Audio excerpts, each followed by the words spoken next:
So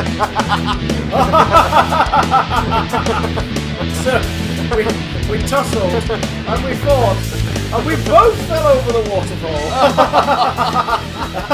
And I died. But due to reader demand, I was brought back several years later. Because people just can't leave good things alone. Oh, that is... It's the age-old tale. Timeless story. 'Tis elementary, my dear Watson. On a serious note, how many times have people made that joke to you? Very few. Really? Yeah. I find that surprising. A lot of people don't read. Ah, fair play. So... But a lot of people know the slang for penis. Yeah. As I have learned over the years, thanks to my surname. Speaking of penis, hello you! Welcome to the Big Damn Cast. I am a bag of grain. And I am the milk you drink to make you feel good. He's the one they call Dr. Feelgood. Milk does a body good. Got milk? Want some? We have got some things to talk about this week, including... Well, I don't know. That's either a contents list or a shopping list. Are you sure? Let's see what it says. Milk? Oh, right. Oh, there you go. Okay, just milk. We're going to talk about milk this week. We're going to talk about Misty Night and Yes, her bionic we are. arm. Oh, yeah, we are. We're going to talk about the episode titles for Punisher's Netflix series. Yes, we are. We're going to talk about the fact that Jack Kirby recently would have had his 100th birthday. Were he Were he alive still with and us? also healthy enough to have reached 100? Yeah, well. Not chain smoking in his studio every day and giant cigars. We're going to talk a little bit about the Hitman's Bodyguard because I saw it. So you don't have to. Is it a film that defends the Hitman movies? No. False advertising. Those movies are indefensible. Cinematic universe deconfirmed. We're going to talk a bit about Game of the Thrones, which recently wrapped up its 7th season. I love Game of the Thrones. I love it when they take the ring to the flaming mountain. And our usual Rick and Morty corner also. Yes. And with the whirly-dirly conspiracy. We'll also be answering your emails. Yes. Not any old emails. Your emails. So make them good, he says to people in the past. So first, let's talk about Misty Night. One of the highlights of the 2 Netflix series she's appeared in at this point. Yeah. Luke Cage and The Defenders. The Defender. Full title. Finally, spoilers for Defenders. Finally, I should say, like it's a good thing. If you watch Luke Cage season 1 and you've not seen Defenders, remember that giant hint that one of the thugs made to her that he was going to rip her arm off? Yeah. Defenders, her arm gets taken off. Fans of the comics obviously know Misty Knight for having a bionic arm. Yep. So it was sort of, will they ever get around to it in Netflix? Probably not. Oh, there's an Easter egg reference to her losing an arm. Yeah. Oh, that's cool. Okay, moving up. No, end the Defenders. So off it comes. I'm assuming because, Jessica Jones season 2 has been filming outdoors, so they confirmed before anyone else did that David Tennant was back as Kilgrave in some capacity. I'm assuming they're about to start filming outdoors for Luke Cage season 2, which they've already started filming. So Entertainment Weekly got a bunch of new shots of the show. Mostly shots of just Luke in various locations looking fine. As Mike Coulter does. He's a beautiful man. That he is. I was going to quote that terrible line from White Chicks then, but I'm not going to. Blame George Rockwell Schmidt for putting that in my head. Absolutely not. But he is a beautiful man. He is a beautiful man. So one of the shots, however, is of him and Simone Missick. Simone Missick. Misty Night Kick. In a parking lot, packing a goddamn bionic arm. Oh, yeah. She's got it. And you pointed out what makes it work so well, is it just sort of looks like an advanced prosthetic. Mm-hmm. They've not gone, full-blown sci-fi. They've gone, oh, look. Like the top sort it's something that you could believably see, although it'll probably function slightly differently. The top sort of sleeve of it is transparent, so you can see it slotted over what remains of her arm. Yeah. With a little bit of electrode nonsense plugged into her, what's left of her upper arm. And then the rest of it just looks like a glove. Mm. So it's clearly a really simple prosthetic to just... relatively simple, I should say. It probably takes about an hour or so to put on, but it looks like a relatively simple prosthetic and relatively, will allow her to move and stuff. So it should work quite nicely. It's got that slight metallic sheen to the glove part and everything, and the elbow joint sort of looks sturdy. Yeah. She's wielding a gun, so it's quite possible that arm's going to see some action besides basic functions. Yep. I think that if Danny Rand's funded for this, it wouldn't exactly be a bad idea to give it at least a Buzz Lightyear karate chop action. Yeah, well, quite. Oh my god, she has an iron fist! She does have an iron fist. And she won't be saddled with the burden of it. Well, it's probably stainless steel and polycarbonate or something, I don't know. Aluminium. Aluminum. Aluminum arm. So iron fist and aluminum arm. So it won't stick to magnets, but it will crumple the moment she sits on it. So yeah, Misty Knight, robotic arm, as it should be. Oh, all is right with the world. She just looks fucking cool. She is cool. Straight up. She's also fine. Janelle else is fine. Morse code. Morse code. It's been used for many, many years to transmit bits of information that you don't necessarily want overheard or overseen, and it's also a nice way to let stuff slip under the radar. Unless, of course, you run a Twitter account for a verified Netflix show that's got hundreds of thousands of followers. Nothing can slip under a radar. People are going to notice. People are going to notice it, Morse code or not, as they did. The Twitter account for Netflix's The Punisher started putting out a bunch of tweets the other day. A lot of dots and dashes with the occasional slash to separate said dots and dashes. And people were like, "Wait, what? The hell's going on?" And then some clever dicks started translating.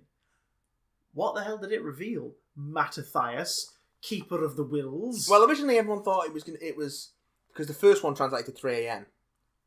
So originally everyone was like, "Oh, they're going to release some more information about the series at 3 a.m."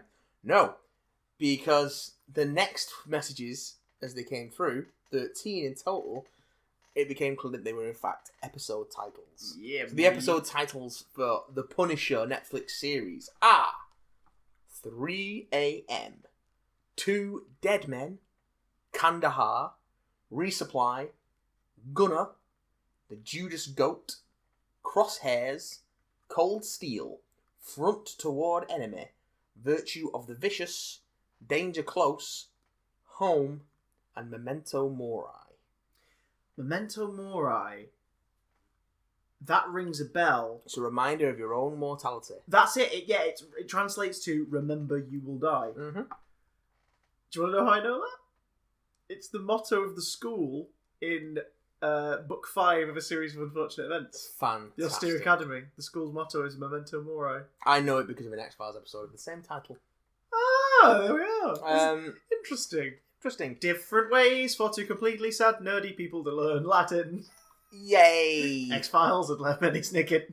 Yay! So, we can assume we're going to be getting some flashbacks to his time in the service, but we already kind of knew that from the trailer. Yeah, we figured that's an easy way to sort of bring your series about and create set pieces that are believable, but also not too expensive to put together. But also means we learn more about Frank. Are we going to see more of Clancy Brown, do you think? Well, in flashbacks, yeah. Yeah, because obviously in Daredevil Series 2 he was the Butcher, wasn't he? It was his sort of his cover name. It was his ex. Was he sergeant or something? He was a superior to him in the military. Yeah, he was Frank CO. Spoiler alert. Probably won't be around in present day anymore. No. But it'd be a good way to get him back in the show because everything needs more Clancy Brown. More on that later, Rick and Morty. So yeah. I'm psyched. And the thing is, title-wise, they don't give anything away, but they definitely set a tone. Oh yeah, there's going to be some violence in this. Violence, betrayal, and some flashbacks. Yeah, and Karen Page. Front Toward Enemy. And Karen Page. I can't wait for Bernthal. I just want more Punisher. I just like I say, I hope what it's not doing is sort of promoting him as a hero. And it's very clear about the fact that he's... it needs to keep him in a grey area. Oh, not even the grey area. Like, he's definitely towards the darker end of a grey area. Oh, yeah. No, but the thing is, like, what he's doing because he feels it's the right thing to do, but you need to show that it's not the right choice. Like, it's... Well, we talked about this the other week, it's like, the Punisher is an anti-hero, emphasis on anti. Yeah. More than hero. He's not the bad guy, but he ain't a good guy either. Yes. So you need to. I think that's why Karen's in there, because they're going to push, obviously, like her going, Frank, you're a fucking psychopath. Stop this madness. I wouldn't be against if by the end of the series he tweaks his philosophy and approach. So it's not like he's forgiven, but by the end of it, he's more targeted. As opposed to, like, Arrow, where he spends the entire first season killing dudes, and then from the second season onwards goes, I can't kill dudes anymore. I've stopped killing people. Yeah. I'm really sorry for all those people I killed, but I'm good now. I'm so sorry for killing people. Also, can I wear an actual mask this series? Yes, please. I want it to be bloody. I want it to be brutal, and I want us to go, that was really cool. I never want to be in the same room as Frank Castle ever. John Bernthal, on the other hand, yes, we'll give him a big hug and say, dude, you're amazing. What is next in the world of stuff? That's a new Sting, by the way. What is next in the world of stuff? Jack Kirby. What's he been doing? One of the architects of the Marvel Universe as we know it. Probably along with Stan Lee, the main architect of the Marvel Universe. There are several pillars holding up the temple that is Marvel as we know it today. Mm-hmm. Jack is definitely one of those pillars. Yeah, those people without his work ethic and his like continued dedication to churn out quality that man work. Cranked out books like there was no tomorrow. He cranked out comics like you masturbate, gentle listener. He 17 times a day, varying degrees of quality. He did ultimately satisfying by the end. He did over 100 issues of Fantastic Four with Stan Lee. Yeah, he drew the Avengers. He drew like Iron Man and Thor and Captain America strips in their various anthology titles: Tales of Suspense, Tales to Astonish, Strange Tales, DuckTales, Sonic and Tails, Journey into Mystery. Drew the Nick Fury, the early Nick Fury stuff. Head between his legs, chasing his tails. Yeah, in Tales to Astonish. Do the Hulk. Tailspin. Just always drawing tails. And his sort of... All of those were factual apart from the ones I said, just to reiterate that fact to people who might be confused. And that was just a Marvel. He moved on to DC, create the new gods over at DC. And it's just crazy the sort of influence he had and the amount of stuff he created. Sadly, we went through a long period of Stan Lee taking all the credit. And it's only in the last sort of like 20 or so years that more recognition has been given to Jack Kirby. And Stan himself has sort of been a big part of turning that around as well. Like he's... Because, I mean, again, we don't know everything that happened in those rooms, but that you do get a sense from a lot of the stuff I've read that Stan didn't reluctantly become the figurehead at all. Like, he obviously was enjoying it. Yeah. But it was almost like if he could go back and do it differently now, he would have made a point of being like, we are the people who bring you this. I'm just presenting it all to you. Yeah. Because especially like recently Jack was honoured this year at D23. Jack Kirby was inducted into the Walt Disney Hall of Fame. Yep. It made a Disney... Is it Disney Legend or Disney Icon? Disney Icon. He's made like, sort of, which is a big honour in terms of media and storytelling, especially because I remember reading somewhere that like Jack was very fond of Walt Disney as well. Like, and the stuff that he did, because obviously he was an animator and an illustrator who became a filmmaker and storyteller. A hell of an illustrator as well. So Jack being inducted into the D23 like celebrations was perfect. And Stan Lee said some word when Stan Lee was also inducted this year. His speech, very briefly, he touched on the fact that he wanted to thank everyone for their support recently, because unfortunately his wife passed away shortly before. But then he spent the rest of his speech basically talking up Jack Kirby. Yeah, and you get the sense that it's like, no, seriously, like thank you everybody for recognizing me, but here I am, probably toward the end of my life, like wanting to point out this man meant a lot. And like you say, it's a shame that he didn't get it as much at the time. But I wonder whether or not he even would have been the one to sort of take spotlight as well in some instances. Because apparently he was quite a quiet guy, wasn't he? He just sort of get up, sit in his studio, and just work. Draw. Draw. Sometimes, obviously, that was down to because of the amount of work he had to get done. Oh, yeah. But like even sort of like when he was on one book, he would still just stay in his studio and work on stuff, stay in his study. there's a reason he was called the King. Yeah, I mean, just look. You're looking at your shelf, and I can see you glancing for titles. It's not even glancing for titles. It's just like trying to think of certainly a Marvel property that doesn't have his influence on it. And the only major Marvel character that he never really drew in those formative years was Spider-Man. Yeah, that was Steve Ditko's terrain. Oh, and Doctor Strange as well. I was going to say, you got a poster. There's a poster just in front of where we are now. Yeah. Covered in different covers from mostly the 60s. But the outline of it, I'm looking at all the characters who were on the framing of the poster, all the Marvel characters, and there's probably only about 4 of them that aren't Jack. In terms of the illustration. Yeah, Hulk's Jack, Human Torch Jack. Yeah. Falcon's Jack. Thing's Jack. Cap's Jack. That's Cap's from Jack. Avengers issue 5, isn't it? And but even from before that, he co-created Captain America with Joe did, Simon. Yeah, of course. Before the whole Marvel thing started. It was timely. Yeah. So you look at Thor, obviously. Yeah. Reed, that's him. Reed, that's a Jack. Reed Richards, that's a Jack. Jiggada Jack. And towards the end of the 60s, he took a step back from that kind of thing as the sort of second wave Marvel characters like Daredevil started coming through. But he was always the go-to guy at Marvel. If you wanted something to be good, you'd give it to Jack Kirby. And he drew like 4 or 5 books a month. You think of a modern artist doing that. I mean, that's also part to do with the way that the quality of comics art has changed, but think of a modern artist drawing 4 or 5 books a month. But not just that. It doesn't happen. The Marvel method was very much in practice in the 60s, where because of how many books like Stan was working on and like Jack and Steve and whatnot, because of the amount of books they were all doing, sometimes it'd be a case of Stan would just give story pointers to them. Yeah, and they draw it, it, the whole issue. and then Stan would either fill in dialogue later, or he'd get it back and Jack would be like, "Oh, I did the dialogue as well." Yeah, and Stan's like, "Oh, great, okay, okay," and then he just edits it and go, "Oh, right, fine, publish." There we go. Jack was not only drawing; he was direct. He was the direct, because comic as an illustrator. For writers and artists, it's a collaboration. Technically, you are directing the book. If a comic book is a TV episode, you're directing it together.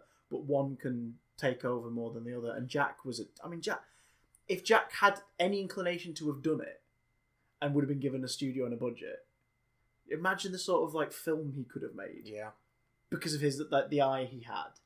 And again, like just the amount of panels, he would tell stories very traditionally in terms of his layout. It'd be like 3 by 3 by 3, just like rows of panels. A lot of time, yeah. Very straightforward. I mean, like that first volume of Fantastic Four, the first Masterworks volume, and it's very traditional in its layouts.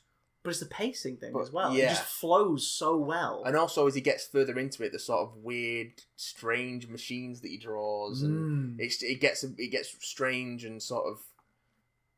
Yeah, and his sort of primal, jagged faces, and everyone's bodies are sort of racked with effort and strain in everything they do. Oh, but there's very it's a very Greek approach to performance. Like everyone, big like gestures. Everyone looks like they're severely constipated at all times. Yeah, but in a good way. Yeah, like in a way where you can believe an emotion is being portrayed by these characters. There's something going on behind that look of I really need to shit. This man, this monster, this BM. Yes. Yeah. And that was one of his covers, wasn't it? It would have been Fantastic Four. This man, this monster, the Thing cover. Yeah. That's somewhere in the first 100. Yeah. But again, just designs as well. Like he would have designed these like iconic looking characters. Obviously, the Fantastic Four, like the look of them. The one that comes to mind, as far as I'm concerned, from his Marvel work, which I think is his biggest triumph, is Doctor Doom. The look of that character, a character who like a bunch of our listeners probably still think, what, Doctor Doom, that guy from the shit Fantastic Four movies? Man. Read some books, guys. Doctor Doom is the greatest Marvel villain. Doctor Doom is awesome, and different stories, different writers, but he's at his most consistently enjoyable as a character in that first 100 run of Fantastic Four. Because he's just so evil. He's just straight up evil. That mask just looks horrible. Like, when I was illustrating a lot as a teen, I wanted to be a comic book illustrator when I was growing up, and Doom was one of the toughest ones to draw.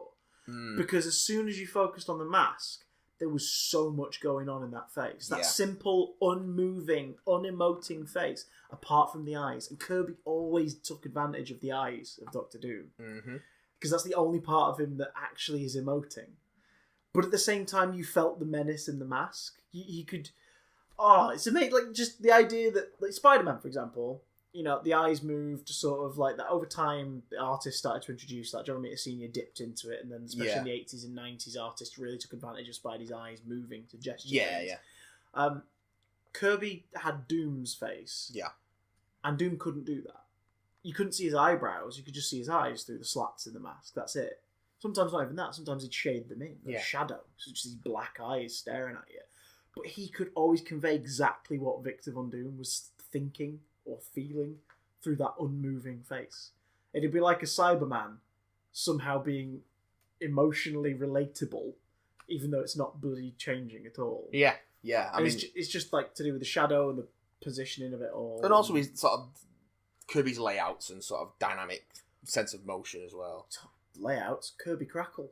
Kirby Crackle. Dude invented like the look of the cosmic universe in comic books. Apparently invented it by cigar ash that had fallen onto his illustrations. I love that. That's a great bit of trivia.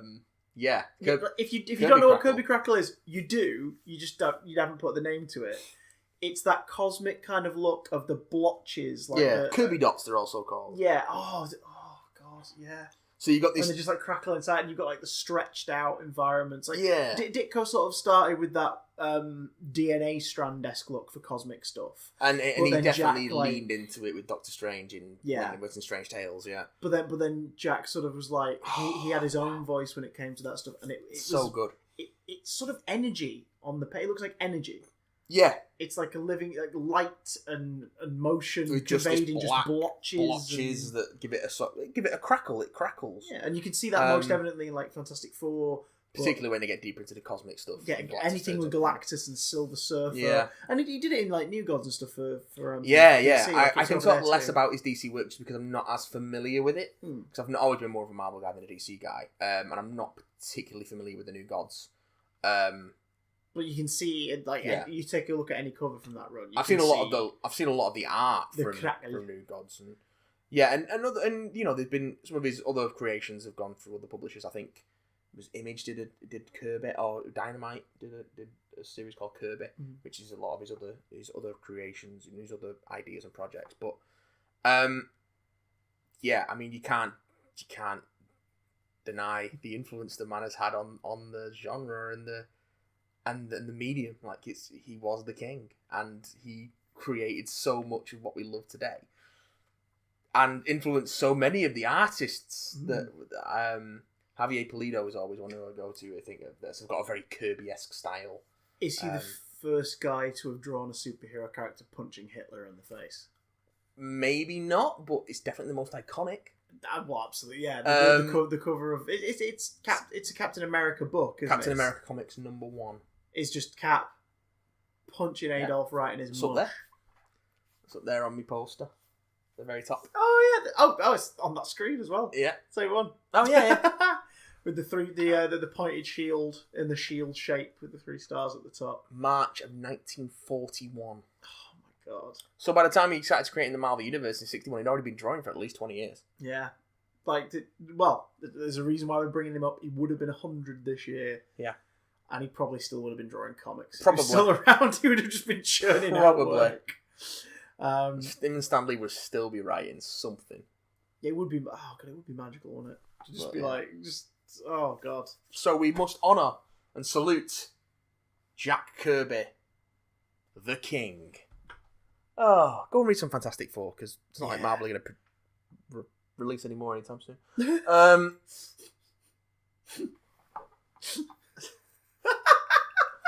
Please. Although don't judge it by today's standards in terms of the storytelling. Just look at how pretty it is. How fun it is. And the character interactions are all fun. Yeah, it's daft and silly. And I'm gonna have some more to say about Fantastic Four soon.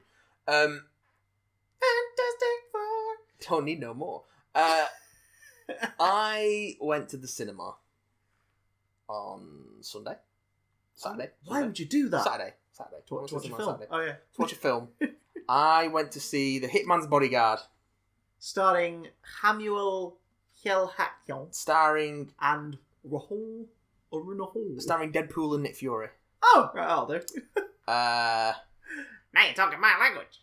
It's fine. Oh. It's fine. And not like Simone Missick, Mike Coulter. Fine. So not fine. Nope. It's just fine. Fine. It's serviceably funny, although some jokes outstay their welcome. It is at its best when it's just Reynolds and Jackson bouncing off each other. I was going to say, what's the premise? So, like, what's the... Basically, there's an evil dictator, of course, played by Gary Oldman, who's on trial. Okay. At The Hague for war crimes, and they haven't been able to get any competent witnesses to testify against him. Well, they've had plenty of witness testimony, but his lawyer's always been able to get them thrown out as unreliable. So the one reliable witness that Interpol have got left is contract killer Darius Kincaid, played by Samuel L. Jackson. That's a great name. Darius Kincaid. And when the escort mission goes south due to a mole in Interpol, then the agent in charge of his transport, played by Elodie Young, who's not very good, as you know the problems you have with her in Daredevil and the Defenders. Yeah, that's not just the Daredevil and Defenders script. Oh, yeah. And she calls her ex, who is a disgraced former AAA rated executive protection agent. The movie starts with him losing a client, which is apparently what lost him his AAA status. Oh, okay. That's Michael Bryce, played by Ryan Reynolds. He has to get Kincaid to the Hague within 24 hours. Of course, they hate each other because... reasons. Kincaid has apparently tried to kill Bryce 27 times already. Really? And... okay. Yeah, because he's been going after his clients. Right. Because there is a moral quandary at the centre of the film. It's like, who's more evil? The guy who murders the bad guys, which is Darius. He only murders people he thinks are bad guys. Or the guy who protects the bad guys, which is Michael, because he takes any job, regardless. He's just in it for the money. The movie kind of flits tonally between this sort of screwball buddy cop style. Yeah, that which is what was comedy. advertised, like particularly the poster that was just straight up a parody of the Bodyguard. Oh yeah. But then it veers into like there's this war criminal being tried, and we've got to stop him because if we don't get the testimony in, then he'll walk free, and it'll be terrible. And like there's a flashback scene that's of one of the witnesses' testimonies where he like busts into this professor's house and who's like been preaching against his totalitarian rule and like, executes his family in front of him, and then these pictures of him like filling mass graves and stuff like that. It's like, ooh, tonally this just doesn't sit quite right with all the dick jokes. What you're saying is there is a film here. It should have just chosen which genre it was. I feel like originally it was a more serious script. Probably not called The Hitman's Bodyguard. A more serious action script about trying to get a witness to testify, and then they couldn't get it made, so they retooled it into a comedy with Ryan Reynolds and Samuel L. Jackson, and that's how they got it made. And it doesn't quite gel. Well, you know, it's a better time at the cinema than the Dark Tower, but not by much. I've heard that there is one breakout performance in it. One really entertaining performance, specifically Salma Hayek. She is fabulous in it.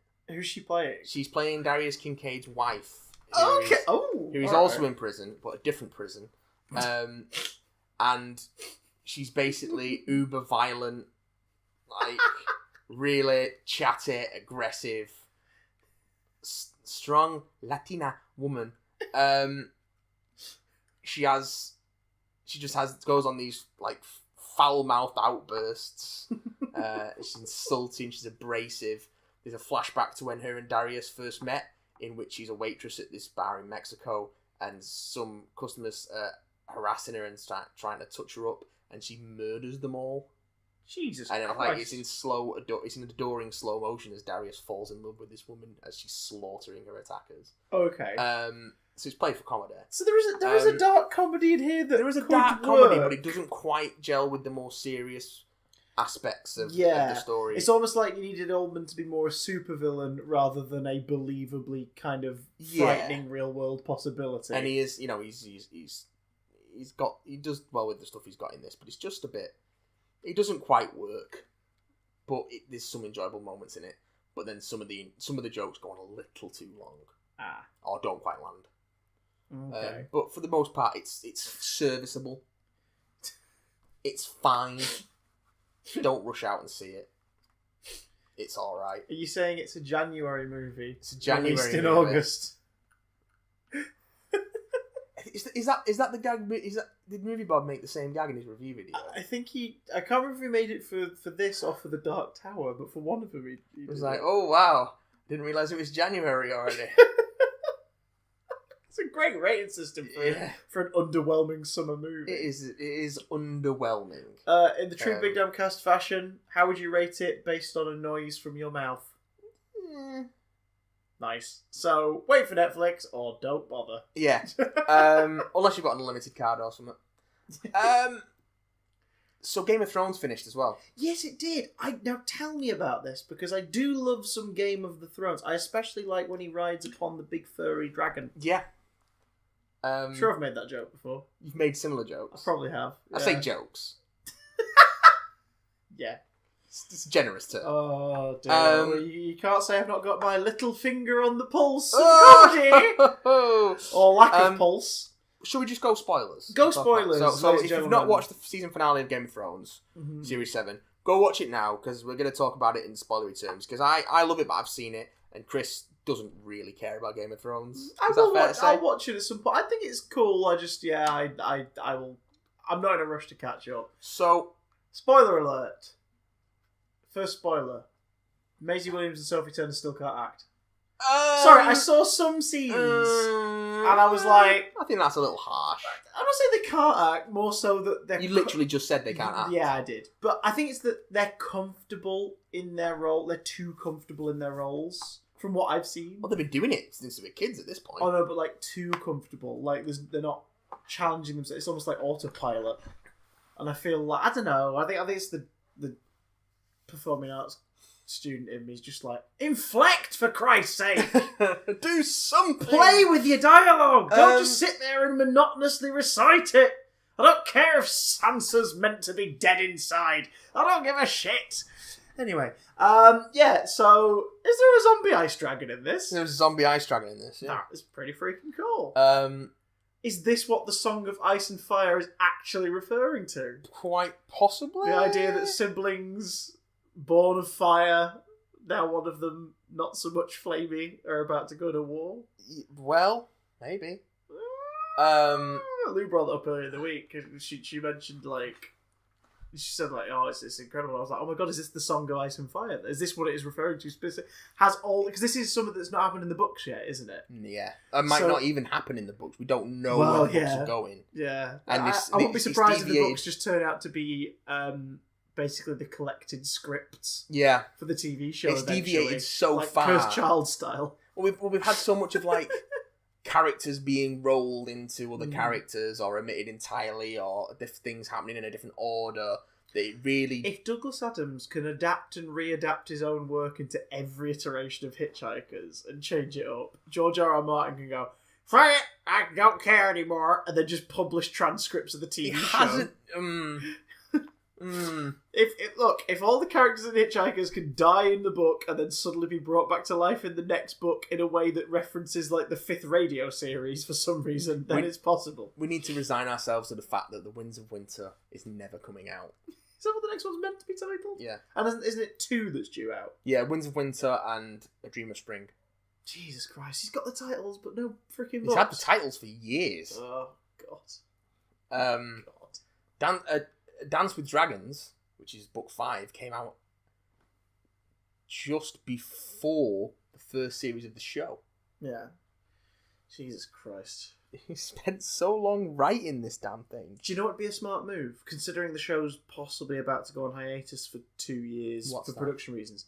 The smartest move he could make would be to release the next one next year. I'm honestly shocked that he hasn't released it already. No, but that would be, if he's going to do it would make that sense. would be the ideal time to be like, hey guys, I know there's no Game of Thrones for another year now. So enjoy this, motherfuckers! And then just stick his big author's typewriter covered cock on the table. And then not finish. Do you think that's why it takes him so long? Because he uses a typewriter, doesn't he? He uses an old word processor. Oh, well, there you go from there. It's like DOS based. So he uses a word processor. And he does like single finger typing. To type it up and then print it out page by page. Presumably, yeah. And then I'm assuming he'll have to... Oh my god, he'd have to give it to someone to just scan and then retranscript. Have you seen how long his books are? Yeah. Like... Oh my god. Just use a laptop, George. Send them chapter by chapter to the publishing house. And if push comes to shove, they could release them as... What's the next one meant to be called? Dream of Spring... Winds of Winter. Well, then, if push comes to shove, they could release the Winds of Winter Part 1 and the Winds of Winter Part 2. At least then they'd be releases and you could be making some money! They've had to do that when they published them in paperback. Yeah, because one of them's split in two, isn't it? Two of them. Book 3 and Book 5 are both split into two for paperback because they're so fucking long. But, you know, he's already turned around and said, well, if I die before I finish the books, I don't want anyone else to finish them. So... if he doesn't get to the end before he gets to his end, then they're not going to get finished, and the show is going to be all we've got in terms of what happens. That's so hilariously territorial. Unless he's using them as a totem, they're his familiar. The moment he finishes the last book, keep me alive. Yeah, the moment he finishes the last book, he'll die. Like he'll pass on. He'll send the last page, and then he'll die. Yeah. But Your tears, your sorrow is my playground. Your tears are the fountain I frolic in. He lives off of everyone weeping over the suffering he puts his characters through. Oh, he just put them through some suffering. What are the big old highlights this finale? The fuck happened? Well, not even this round. This season has just been payoff after payoff after payoff. After so much setup, it's all full of all sorts of stuff. Like, you're coming back to Westeros and murdering all the people on the list and most. Well, the series opened with that, didn't it? The series opens with her David Bradley disguised as the murdered Walder Frey, who she kills at the end of season 6. Yeah. Because everyone was like, for 5 minutes, wait, the fuck? Yeah. What's going on? Yeah. Poisoning all the Freys. It's like, all right, mass murder. It's a nice day for a revenge response to the Red Wedding. Yep.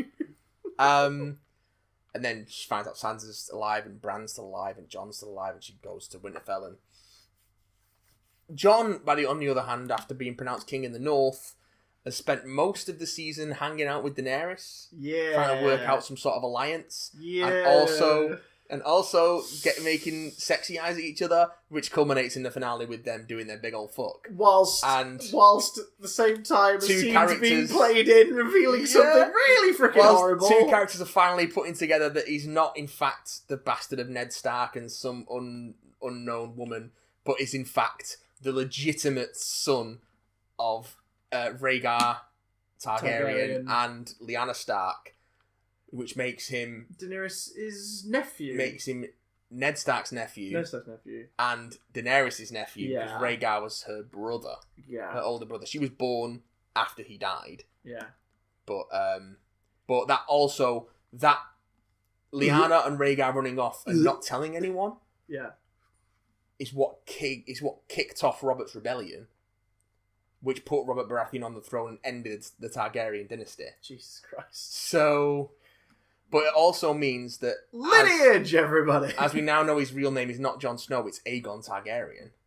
Oh, Christ. So, Meanwhile, look at these Targaryens! He's also the legitimate heir to the throne of Westeros, if you want to go that way. Yeah. In terms of Westeros... Well, they do, in terms of their In terms of Westerosi law. Like they're very medieval, so... He has a more legitimate claim than... Daenerys. Yeah. But then he's also fucking Daenerys now. Yeah. So the big relationship tease of the season has been incestuous a nephew incest. Yeah. but also that's kind of what the Targaryens did. Yeah. Like the Mad King, Aerys Targaryen, the last Targaryen king, was married to his sister. Yeah. So Viserys and Rhaegar and Daenerys were all born of incest. Speaking born of incest, Cersei's carrying Jaime's child. Carrying her fourth child by Jaime. Christ. The first three are all dead, though.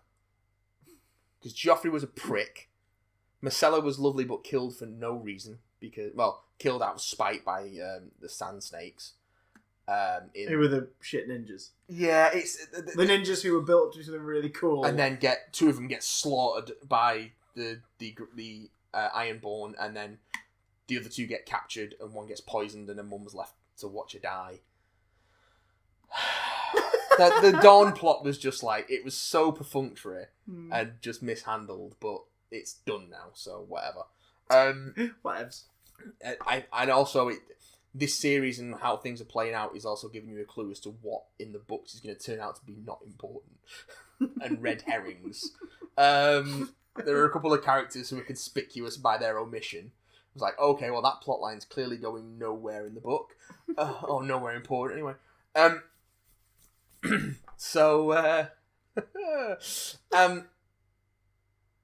Yes. Where the fuck was I?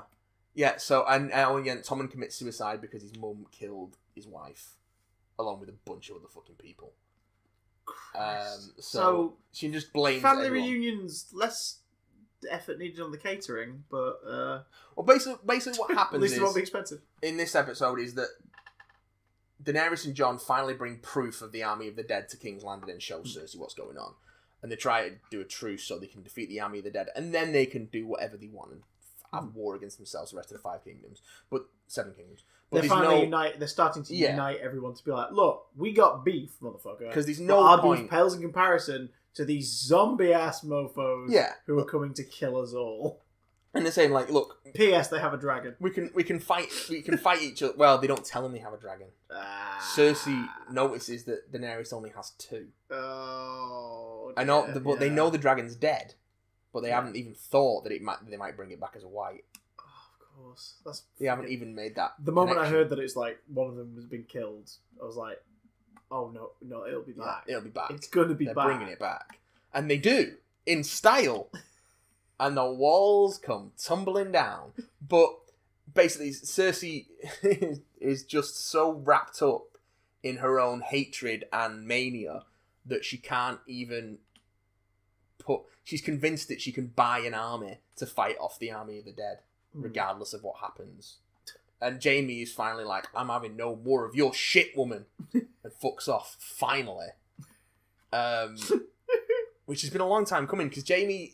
They make Jaime a more sympathetic character than he initially appears throughout the show. As time goes by, when you first meet him, you're like, who's this dude? Then you're like, oh, this is a slimy motherfucker. This guy is a right bastard. And then by now you're like, I kind of like this character and want to see where he goes. Well, the thing next. with Jaime is that he knows that Cersei's evil. Yeah. And he knows that she's a bad person. But he loves her. I mean, that's creepy because she's his sister. Yeah. But he does love her. And he will, and to a point, he stood by her through some horrific fucking things, which makes him a monster by proxy. But this is just the turning point. It's like, I think he said, I can't remember what the exact wording was, but he says to her, look,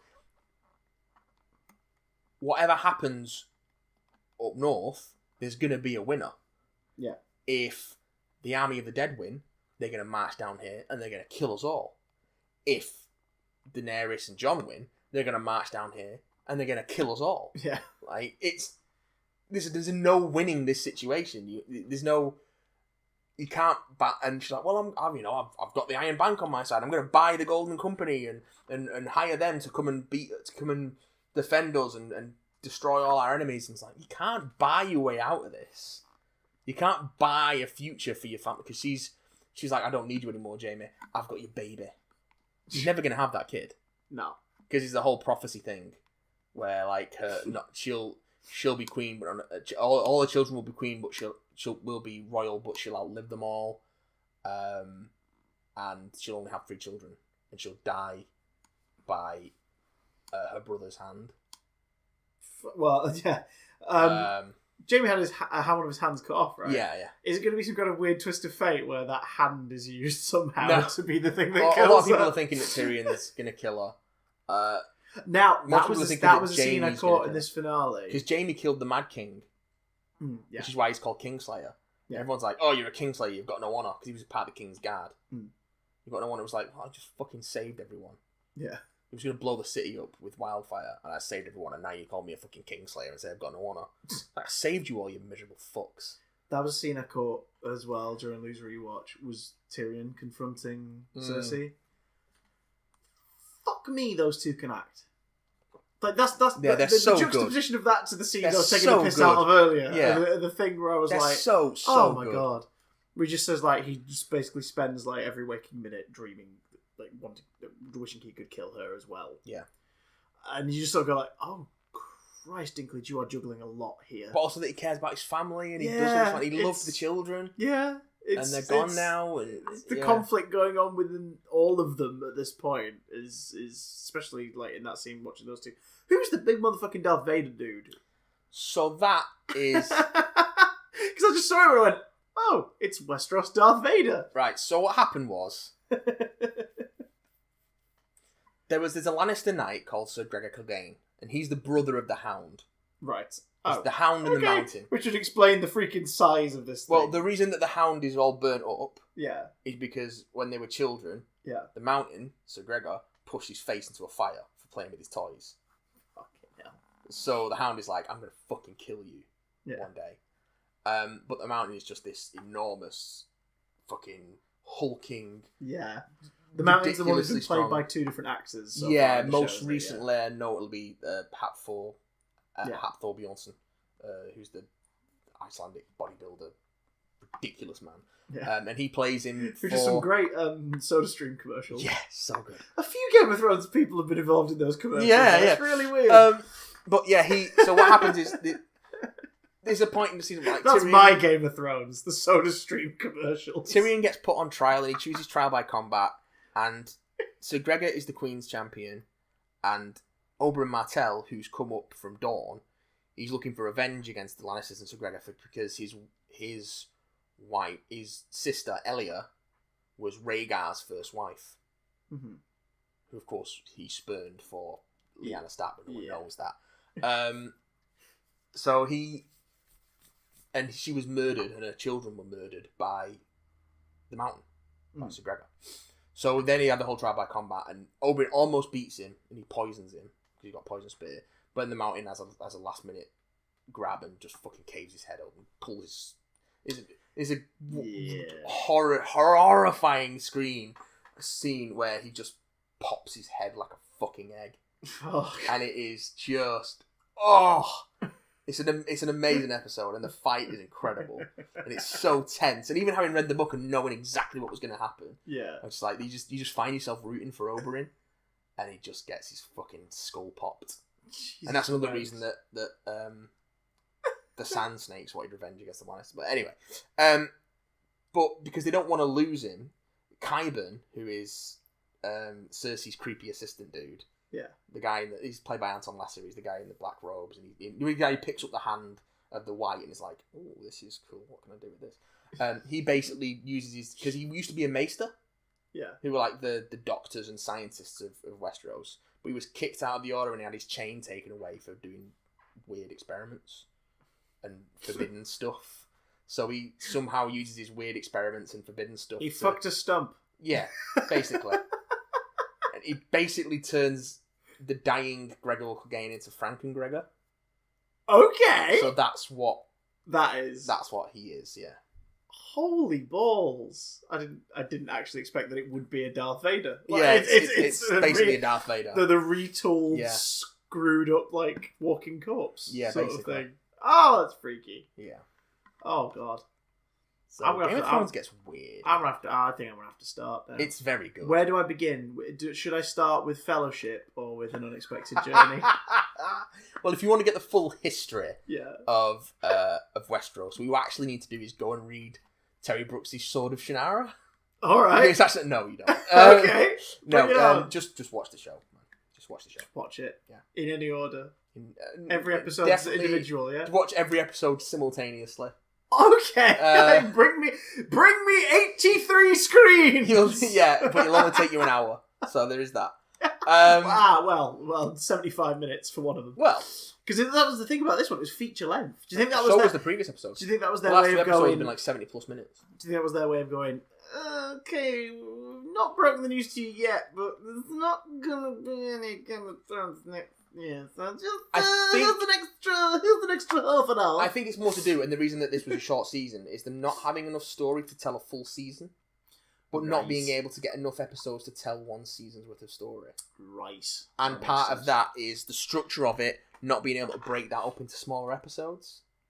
Okay. Which I think is... What I think is reassuring about that is that HBO are looking at listening to the writers and the creators of the show and going, yeah, alright, we'll let you do that. Fair play. And sort of like HBO want more Game of Thrones because it makes them fucking tons of money.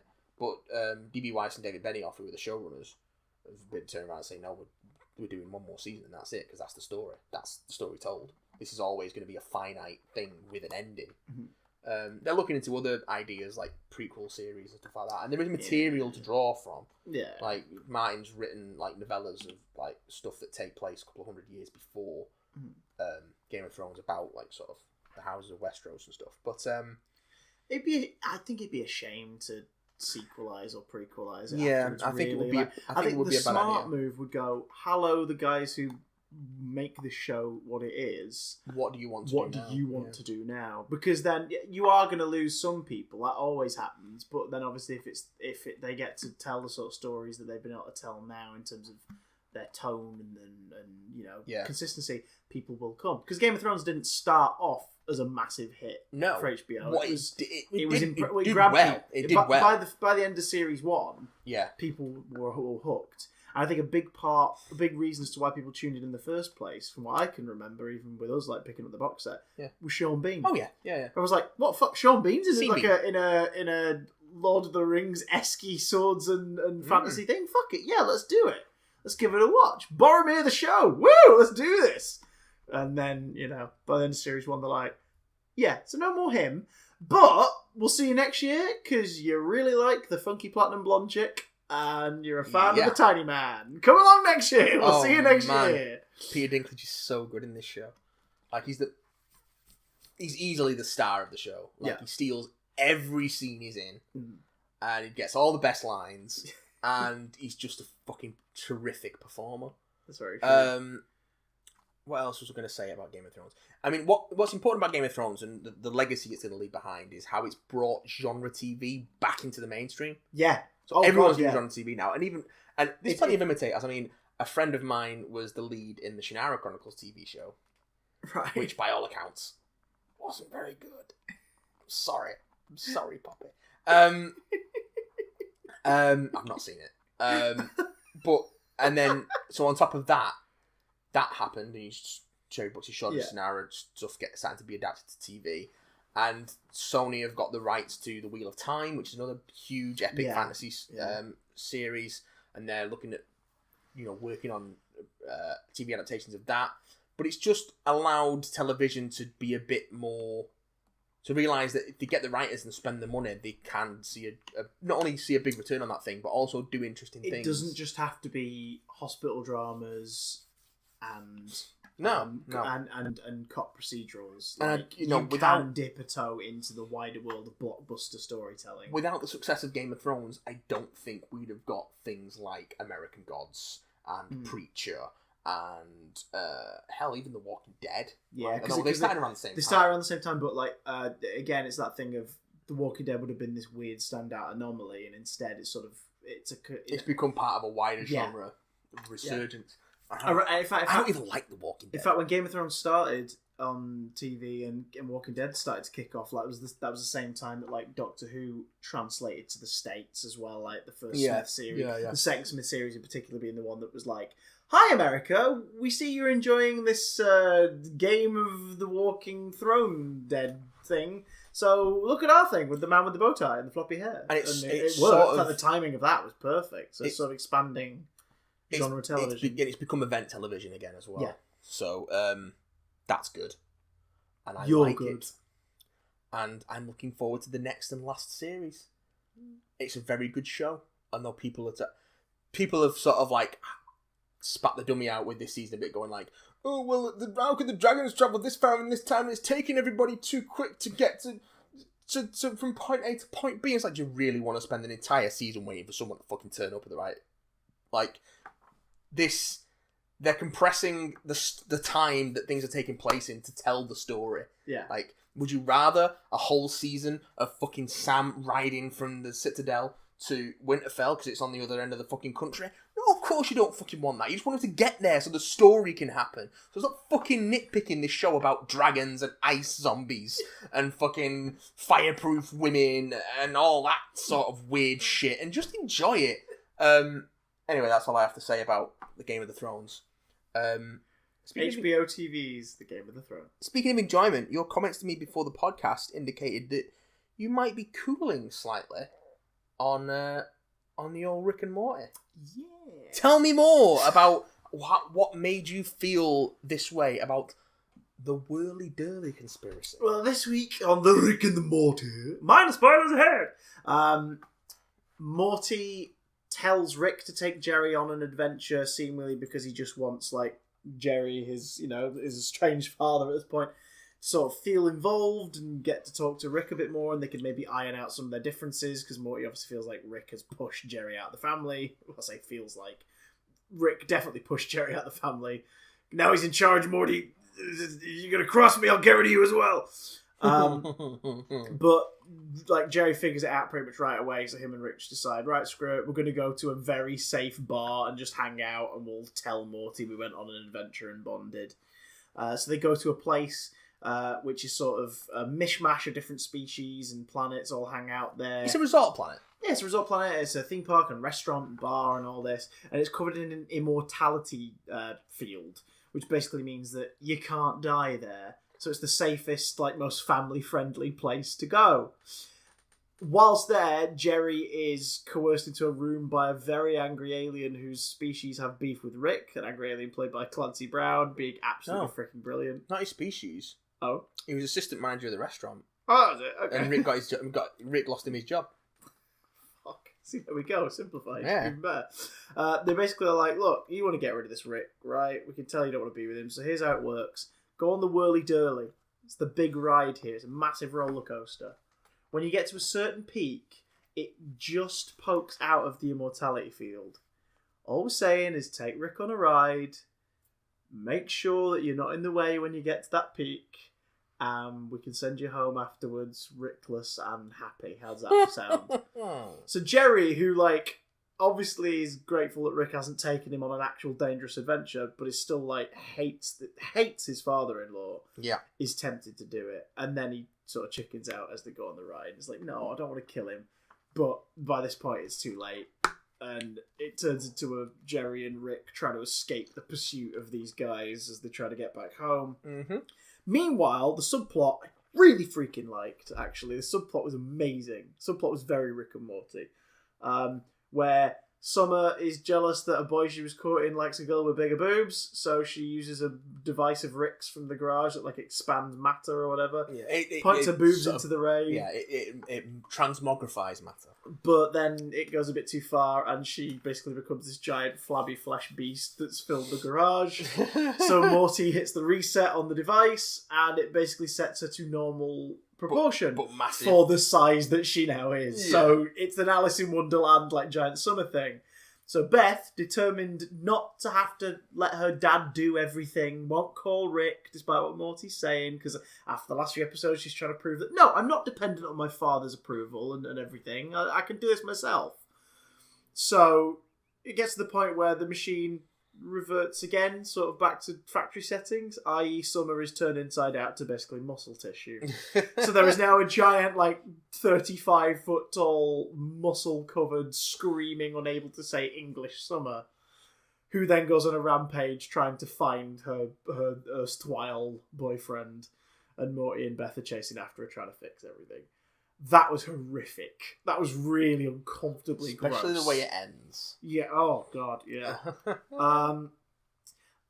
This was probably my least favourite episode of Rick and Morty. That is not to say it's terrible, but it made me realise something that I'm a little miffed about. What's that, Christopher? What's got you miffed about this series? Rick and Morty? Obviously, we're still going through it, but and we've been able to rewatch the previous two series as much as we want. But this series has felt to me so far like something's not quite right. I've enjoyed it, but it almost feels a bit off in places. And this was the episode that made me realise what it was. I think it's focusing too much now on the family. The dynamic and the problems that they're having, which used to be something focused on in the subplots of each episode and interwoven nicely into the main plot at certain beats. It's like last series when, what was it, Morty abandoned Rick and stuff and ended up with Bird Person. And he sort of briefly sees that picture of Rick. Yeah. With what is clearly a baby Morty looking like a really proud grandfather and stuff. He's like, who's that baby? And they move on. But it gives you enough of that moment where you're like, oh shit, Rick does care about his grandson. Okay. Which they keep zigzagging as well. Yeah, they show moments of that, like a series 2 opener as well. He's going to sacrifice in the different time streams all merging. He gives Morty his thing and he accepts that he's going to die now. And he sacrificed himself to save Morty. But then Series 3 opens with a similar thing where it's like, oh, Rick's done this to make everyone feel better. It's like, no, he's done it literally to tear the family apart and get Szechuan sauce. That is all this is about. Do you know what I mean? So it's like, they're zigzagging a bit too much. And I don't know. I kind of want the focus to go back to the outlandish sci-fi concepts. Yeah. Being the context for the storytelling. I feel like I hate to say it because I do like the emotion they put in the show, but I feel like the family drama is becoming the focus, and that's a shame because Immortality Field, cool, but that was kind of it for the sci-fi concept. You know what I mean? Last week, Vindicators was a lot of fun, but it was just the Avengers meet Saw. Yeah, that was it. In terms of the sci-fi concept. Yeah. So I kind of want them to go a bit more outlandish. I've heard the next one gets really meta and sci-fi. Okay. And I hope we've got another interdimensional cable at some point as well, just to sort of have a screw it. Here's the weird ideas. I would be disappointed if we didn't have another interdimensional cable. Yeah, I was disappointed with the second one at first, but having rewatched it, I'm I really like it. I really like it. Especially the Werner Herzog subplot. Look at me, I'm Mr. So-and-so Dick. And all that stuff. But yeah, really jolly conspiracy, worth a watch, especially if you're a fan of Jerry. I liked it. And I liked it because it was Maximum Jerry. Maximum Jerry. So much Jerry. It opens Rick just saying it's a Rick and Jerry episode, and you're like, okay, Rick and Jerry. Okay, yeah. Right, Christopher. Left, Matthew. Pick a voice. Because it's emails time. It's emails. I would like the first email to be read in the voice of the Emperor from Star Wars, specifically the end of Return of the Jedi. Okay, I'll see if I can remember that. This one comes from... Pretty much prequel, just a little tamer. This one comes from Ginger Luke. Ginger Luke. The Luke that's ginger. The Luke is... Hey, Chris and Matt. Hey, Luke. On Saturday, my sister wanted us to see Moana in Kids Club. So we did, and I noticed how similar it is to almost every other Disney film. Specifically Pocahontas, just putting that out there. There is an area where someone grows up and we are told not to leave there, even though they want to. Think about it. Finding Nemo, Tangled, Frozen, Toy Story, Cinderella.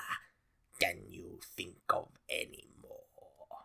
Yeah, most of them. Disney stick to very familiar formulas simply because it's storytelling for small children! I also predicted that one of her parents would die. And, spoilers, her grandmother did. But I mean, the format works. I don't think they should stop. Back to school next week. the amount of things that I planned to do but didn't. Do either of you have any anecdotes from your school years? By the by, y'all. And a quick addendum. Oh god. Full Emperor. Go full Emperor. Chris! Wait! What? You're the new Five Who fan! But you skinned Dan! Common misconception. I did not skin Dan. That was the work of a Slovene that looked suspiciously like actor, TV presenter, and YouTuber Chris Johnson. They specifically say that in the Six Who Fans miniseries. Why would you choose that form? Choose the form of the Destructor. Dan Sherritt. Okay. It is Dan. Disney have a. Not every film adheres to the formula exactly, but there are tropes that carry narratives in throughout a lot of their movies. One of them being like the wide-eyed dreamer who wants more. I think the Moana was a slight subversion of it. In that so much of like particularly Pocahontas. I think was it Lindsay Ellis who did a video about this recently? Yeah, she did a Pocahontas video, and the opening interspersed footage of Pocahontas and Moana at the same time, and the description matched each one perfectly. And it does, follow that basic structure, but it does subvert elements of it, and does make it more about Moana accepting herself rather than her destiny. Yeah, she realises everything she wants and needs is already where she is. Like, she learns that like out there isn't where you want to be. It's definitely here, but you are right to want to learn more. You are right to want to expand and to adventure and everything, because everyone else should be like that. You're the only one who can see it. So basically, it was like that was less, like I want to be something bigger. It wasn't that. It was just I think we should probably like expand our understanding of the world, guys. Yeah.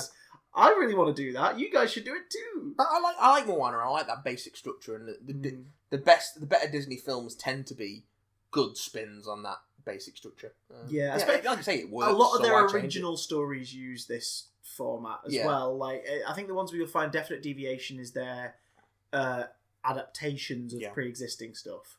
Like Jungle Book, for example, doesn't have that sort of story structure at all. No. It's just about set pieces, like with a basic narrative going through it. And I wouldn't say Cinderella's about someone wanting more per se. I think Cinderella's more a story of, hey, if you're a good person, good things will eventually happen to you. Yeah. You might have to stick through the bad, but good stuff will come. Yeah. And a lot of these are based on like stories of morals. Yeah. And so all kind of traps, a lot of them in the old school tropes of the good thing that will come is that a prince will marry you. Yeah. But I don't think any of them are saying that's the message. Like, it's more a message of good things come to those who are good and kind. Christopher, it just happens that a lot of these princesses, the good thing they want is to marry a prince. Do either of us have any anecdotes from our school years? It's narrow it down, I suppose. It was shit. Yeah, that's my story. I was fine with high school, I suppose. I'll say this: here's a random moral for you. I was sort of, still am nerdy, geeky sod throughout high school, which of course, to a bunch of fucking basic arseholes during high school, is reason for them to pick on you or point it out or ignore you or take the piss or whatever. Then I got to year 6 and I was like the lead in the play and a prefect and one of the people organising like leaving do and things like that. And a sexy beast.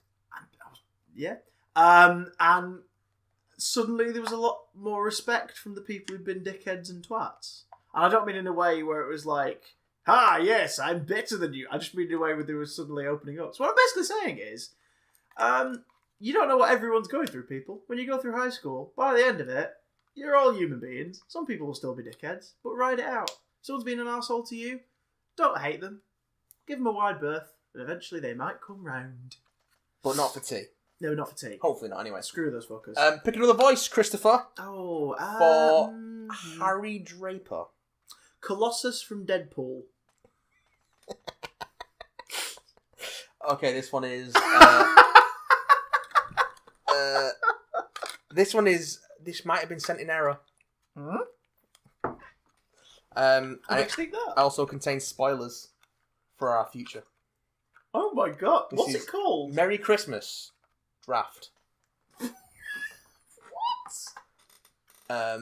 Note to self. This email is draft only and is to be sent over no earlier than 1st of December. Do not send over before then or else risk embarrassment. That's really accurately.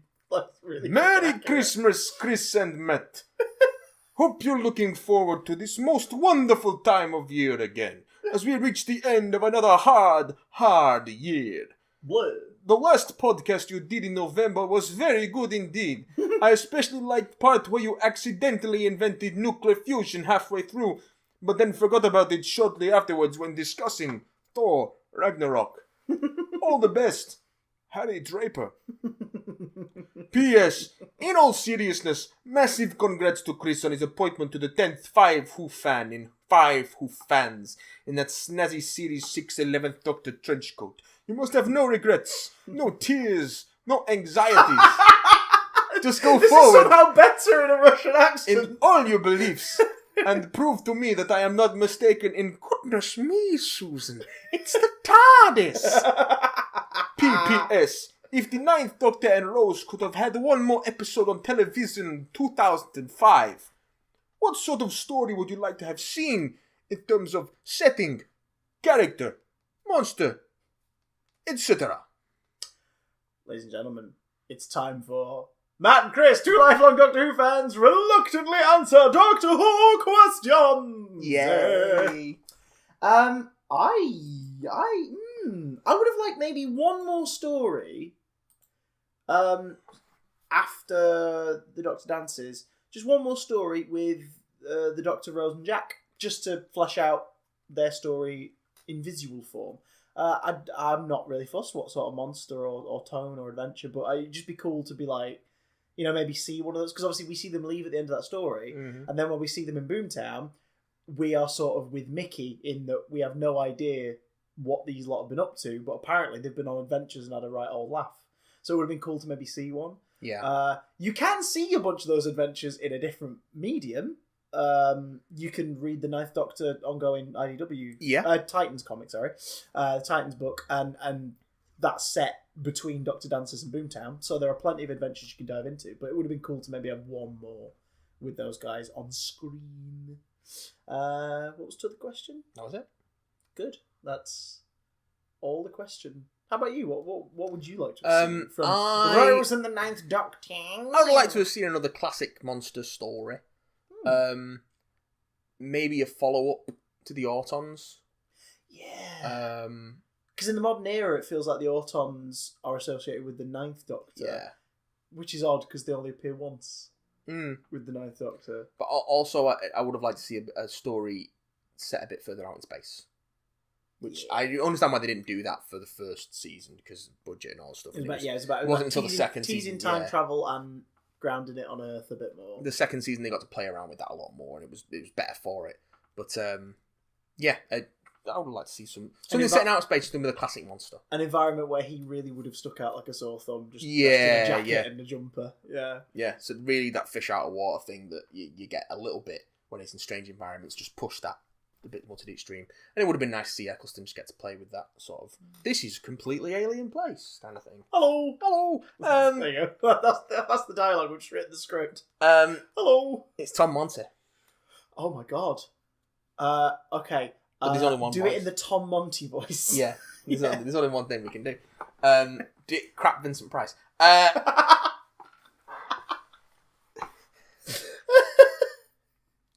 Dear Big Damn Matt and Big Damn Chris. Oh god, it's Tom Monty. This email is split into 5 Who fans related questions for Chris and GOT-related questions for Matt. Ooh, mince. I had the teeniest hunch that Chris would be the new member, so I thought I'd wait for the reveal until I wrote in, "Congratulations, Christopher." You had sneakily denied being the next Hoofen when you've been asked in the past, but I always thought you'd be such a perfect fit, since you've already had such a prominent role in the channel, some of the more recent videos. Can you provide any hints as to what we can expect from Chris's videos, Chris? No. Just watch the channel. I can't tell you anything. There are many planned and some already in production, but I can't say much else, really. Also, if it were pre-2017 and the weekly rotation was still a thing, what would your colour have been? That's a good question. I too would be pink, like Phoenix, but a slightly different shade of pink. Just to annoy people. Because people would be like, oh, like yellow, blue, green. Wait, pink and pink. You can't do that. You can't do that. And I'd be like, yeah, I can, while I'm sat there eating chicken fried rice. I'd be rubbing it in. A heliotrope.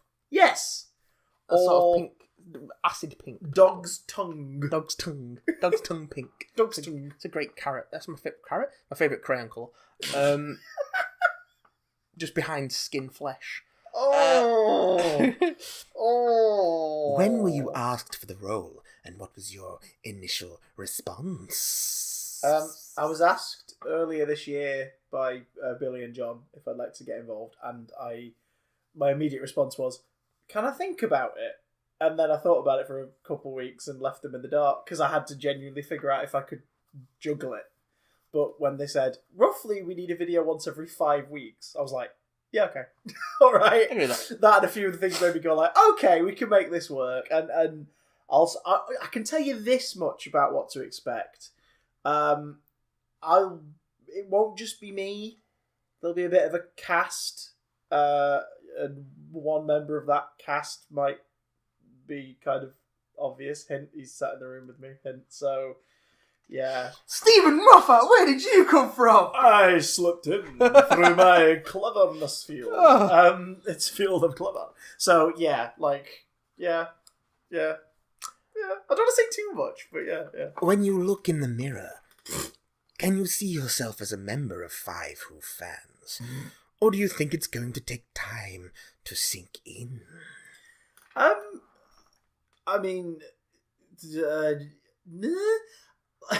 having done stuff with them before, it just sort of feels normal, like to carry. I just feel like I'm collaborating with them as I have done before, so it doesn't feel too. Do you know, like when we did like Crimson Zone and stuff, like that feeling of just yay, let's take part and have a laugh, and especially because my first video was filmed by Dan, like Dan was on camera for that. Yeah. So it sort of felt like okay, yeah, this sort of feels like normal. Plus, like I've known all of them for years, so it's not really that unusual. It just feels like working with a bunch of really cool people to make some really odd content, which would be fun. But to answer your question, literally, when I look in the mirror, I just see Chris Marshall. I've never made you do that before. You sort of like yipped. It was like a bark laugh. That was really cute. Sorry, this has become awfully similar to what a post-new Doctor Reveal Q&A is I'm sorry.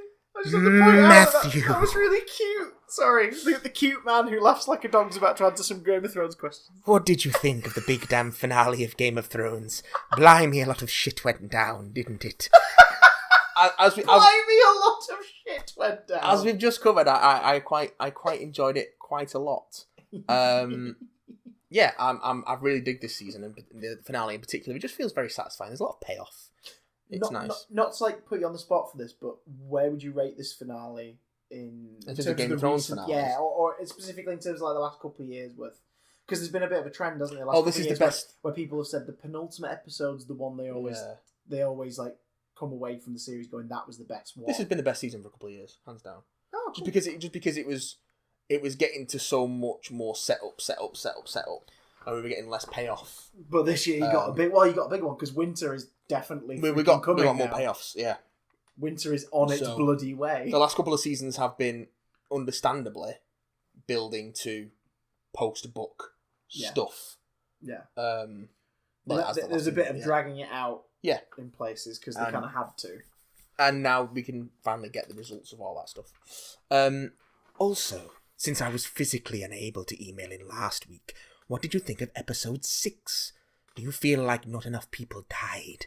Because I feel like if the show had still influence from George R.R. Martin, that more people would have bit the dust. Especially Tormund. Sorry, he was physically unable. Was he strapped down?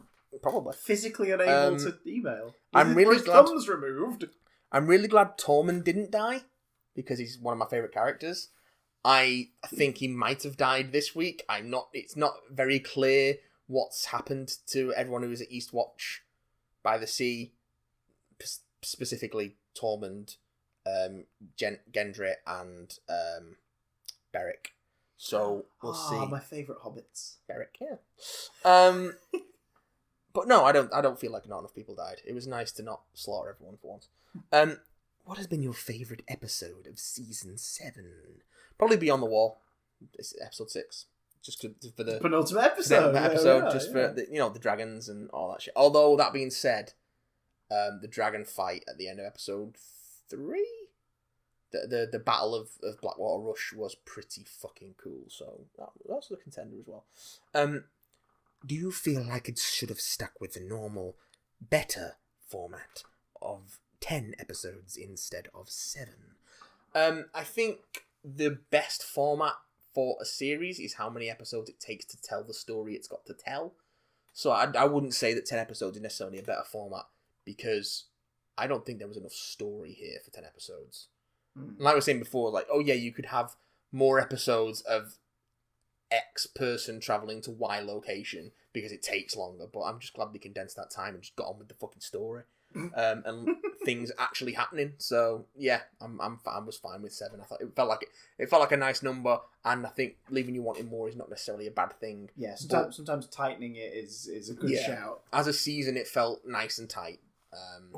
Because we don't want baggy seasons like 13 episode Netflix seasons of superhero shows, which I like, but they are baggy and probably could do with a couple of episodes less. So yeah, however many episodes it takes to tell the story you've got to tell, that's how many episodes your season should be. Especially now syndication is less of a concern, I imagine, for a lot of TV. Thanks, big damn casters, and good luck, Chris, in your new position. Also, you're still going to be in this podcast, right? Not that I'm questioning your loyalty or whatever, I just imagine it what your new role will eat up a bit of time. Have a bloody wonderful week in between now and the next one, but not to suggest that you shouldn't have a wonderful rest of your lives. Your very own Tom Monty. What if the rest of our lives is only a week? That became very Vincent Price toward the end. Yeah, I'm working on it. I was like, I'm not suggesting that you're going to perish. Like, oh my god. Yeah, Big Dumb Cast's going nowhere, mother truckers. We've maintained a consistent every single week run since it began, and that ain't going away anytime soon. Yeah, unless one of us perishes in a fire. I was asked about this on the Adventures of Backtracking stream I did yesterday. Well, yes, yesterday was recording this, not yesterday as you're listening to it. Yeah, this is our baby, and it's me and Dee. So it's our creepy Cersei, Jamie incest baby. It's not really going to be any. It's not a thing independent of us. It's what we do together. Yeah, if that makes sense. So it's not like we're looking to replace anyone. There's going to be no lack of Big Damn Cast, no lack of Adventures in Backlogging, and no lack of Redacted. Oh yeah, there's going to be things to come. There's Redacted. I need another voice for 3 emails, 3 separate emails. 3? What the dickens? From our good friend Jacob. Right. Okay. Since it's 3 voices, you give me 3 separate voices, and let me do them all in the same voice. I think it's got to be 3, but they've got to be connected. How long are the emails? Are they sort of? None of them are particularly long. That's quite a short one. Yeah, okay. They're fairly short. Okay. All right. Pick a franchise just off the top of your head. I don't know. Good franchise. That's my favourite. I don't know. I'm gonna go for The Simpsons. Oh, I'd like this first one. I can't do Simpsons voices. There's a challenge in it. I'd like this first one to be read in the voice of Chief Wiggum. All right, boys. That's not bad. That's pretty off the top of your head. That is pretty damn good. Hello, big damn cockers. Chris is the 10th Doctor Who fan. I know it was you as soon as I saw the green coat Smith wore in Series 6B. Curse you, Steven. I'm so excited. As I said in the comment section, the universe of Doctor Who fans is now 10 times awesomer than it was. Not to say it wasn't already. Chris is now my favorite Who fan, even though he hasn't even made a video yet. I love all the Who fans, but that bloke off the telly is now a member of the controversial Doctor Who group. I digress. Am I the only Doctor Who fan who can't stand State of Decay? I think how I feel about State of Decay is how people don't like Love and Monsters feels about Love and Monsters. This is so bad. And I've watched it 4 or 5 times, and I hate it every single time. Time Lash is where classic Doctor Who is at, and to be honest, I don't think Time Lash is not bad. It's not good, but it's not as bad as everyone says it is. But what do you two cockers think of this episode, serials, if you like? How excited are you for The Last Jedi? I'm super pumped up, to quote the Lego movie. The Force Awakens is my favorite Star Wars movie, and not just because it has a very attractive Daisy Ridley in it, but because of the excitement I felt when I first saw it, and then I have a sequel to the movie really excites me. Before I go, I want to ask you, what was the first movie you thought as you were sitting in the cinema? This is shite. For me, since I'm a young burn, was Batman v Superman Dawn of Jaundice. One of my best friends liked that pile of shite and constantly argues that it's a good movie, but we know it really, really, really isn't. Lots of love from the man with the golden knees, Jacob, sent from Jurassic Surgically Enlarged Knob. Again with the penile fixation, Jacob. Yeah. You got a fixation on peniles. Just do me a favour. What? Just say, take them away, boys. Take them away, boys. That's better. There it is. You started Wiggum. You started to become Peter Griffin as it went on. But that take them away, boys. You brought me right back. You right back to Wiggum. State of Decay. I've not seen State of Decay. I remember watching it at least once and going, well, I didn't hate it, but I wasn't paying full attention to the TV at all times. I was doing other stuff. So, is State of Decay part of East-Base? East-Base. Yeah, I think it is. Yeah. I've never seen it. I've never seen any of the East-Base stories. It's Tom's last season, right? East-Base? Yeah. Yeah, Tom's last season is the season that loses me a bit. Apart from bits of Tracker and Legopolis, I'd sort of tune out a little. Yeah. But yeah. Time Lash? What do you think of Time Lash? Stupid. But Time Lash is bad. I'd have a fondness for it. It's terrible. Rubbish. Yeah. It's rubbish. Yeah. What's the first movie you remember watching in the cinema and thinking, this is shite? Because I love film, I loved film unequivocally when I was younger, so I didn't really see the flaws. Me too. The first one where I remember actually being sat in the cinema and going, oh God, it would have been 2004, I think it came out. So I was 13, it was King Arthur.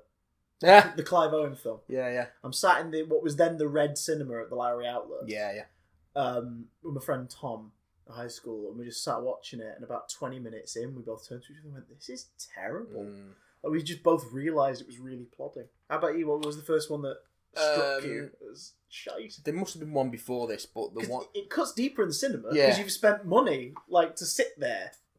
The earliest one I can remember being really, really disappointed with and being like, "Oh, this is fucking awful." As I'm sitting there watching it, was Wolverine. X-Men Origins Wolverine. Yeah. Oh God. There must have been. I'm sure there must have been one before that, but I can't. No, because that's 2009. So that's there must have been one before that.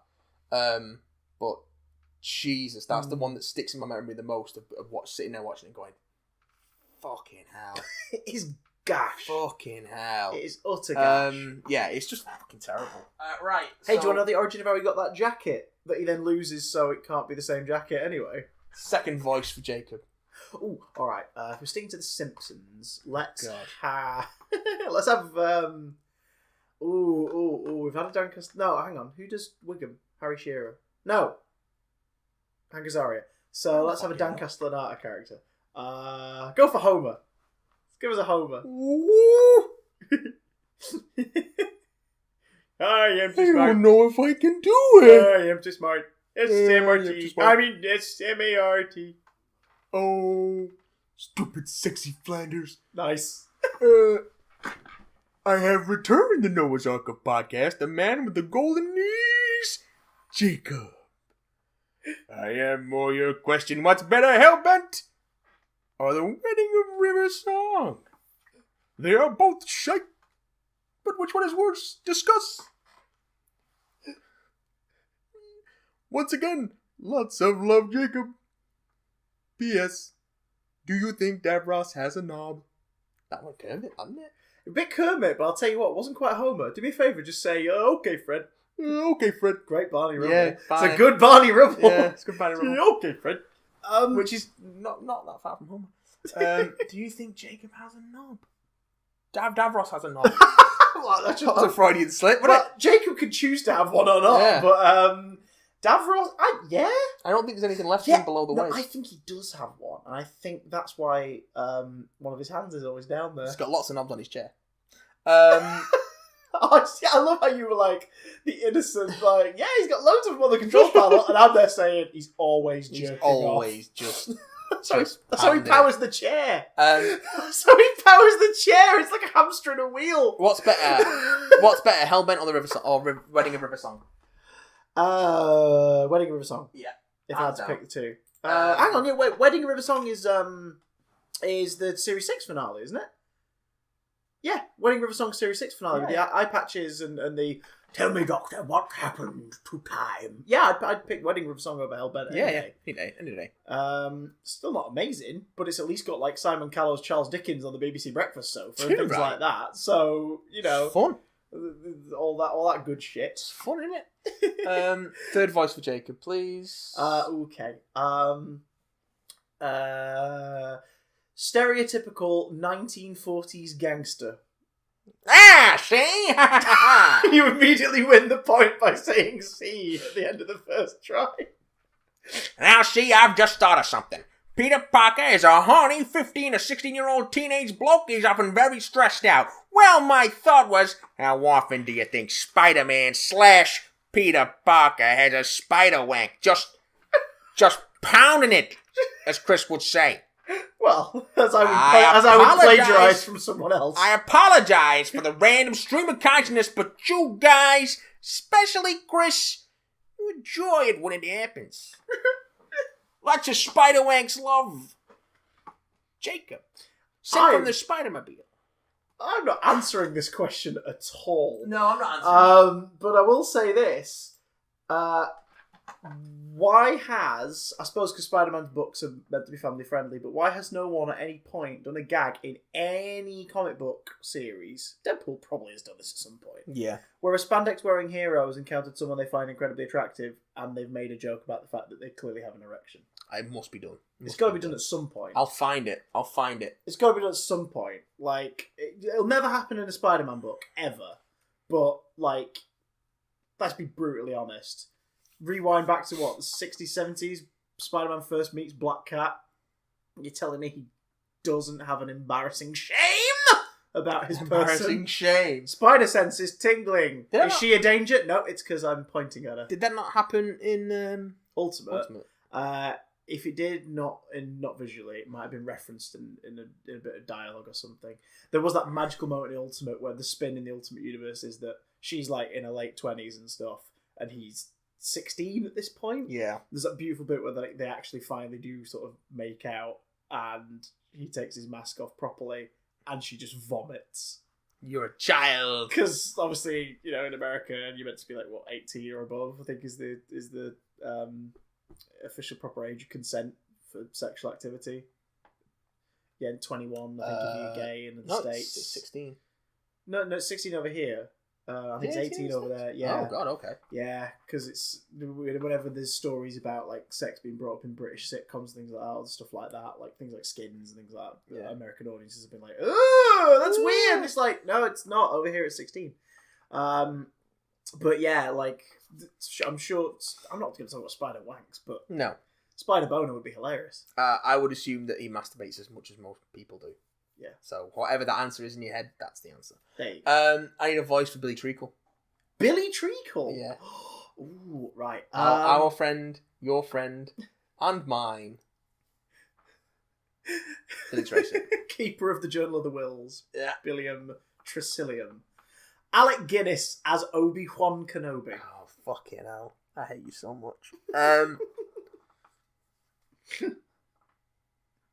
Now that's a name I haven't. No, that's Now that's a name I haven't that's a heard name in I a haven't long heard in a time. long time since before you were born. Come here, my young friend. Just to clarify, this isn't the email. This is Matt practicing. Of course I know him. He's me. How's it going, lads? Chris, now that you're on Five Who Fans, I'm going to be contacting you for things in regards to the channel entirely through this podcast email section. We need your introduction video by Friday. You can't film that sketch about John Pertwee being played by a baked bean because Crystal thought of it first. Oh, and you still owe us £5 to go towards the grand annual Five Who Fans pizza party. I think that's it for now, but I'll get in touch during next week's podcast if anything else comes up. Oh, shit. So, the Defenders, right? I had a pretty similar reaction to you. Too. I found all of these Marvel Netflix shows to be bingeable, enjoyable, but forgettable. This latest series has epitomized that all rather nicely, although it also benefited from shrinking down the number of episodes to 8, and I do hope the others follow suit. That said, the last episode was cliché-ridden to the point where I burst out chortling a few times. Highlights include Jessica Jones diving in last minute and asking, "You miss me?" Daredevil obviously not being dead. Seriously, why do these people still think they can try that one on us? And of course, Daredevil whispering something to the Iron Fist that we don't hear until later. But really, defend my city. Why whisper that? Incidentally, these are all things the Time Agent Series 3 is guilty of. Awkward. Oh my god, take a shot, everybody, if you got that reference. Questions in regards to the last trope, though. If you were to whisper something of either importance or total redundancy into someone's ear during a series finale that the audience won't hear, what would it be? Keep up the good podcasting, boys. Yours, Billy. You even did a hand gesture when you finished off there. Jedi hand gesture. That's pretty great. Do me a favour, just tell me, will the Tusken Raiders be back? They always return in greater numbers. What would you whisper? Thanks for your thoughts on Defenders, Billy. Cheers. Glad to know we're not the only ones who are just like, yeah. If I was going to my death and I had to whisper something Or in somebody's possible ear, death before you inevitably wake up I in a nunnery. I would lean in and I'd go, Delete my history.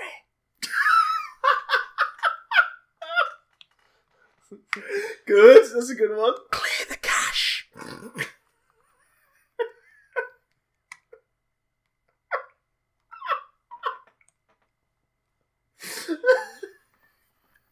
Oh, Jesus. Yeah. Delete the folder labelled Home Movies.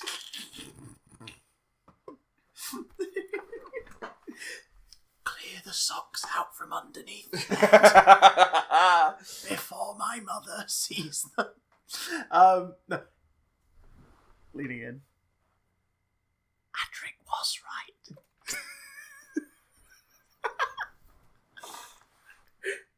Under the mattress. Burn them all. um, I never completed Kingdom Hearts 2.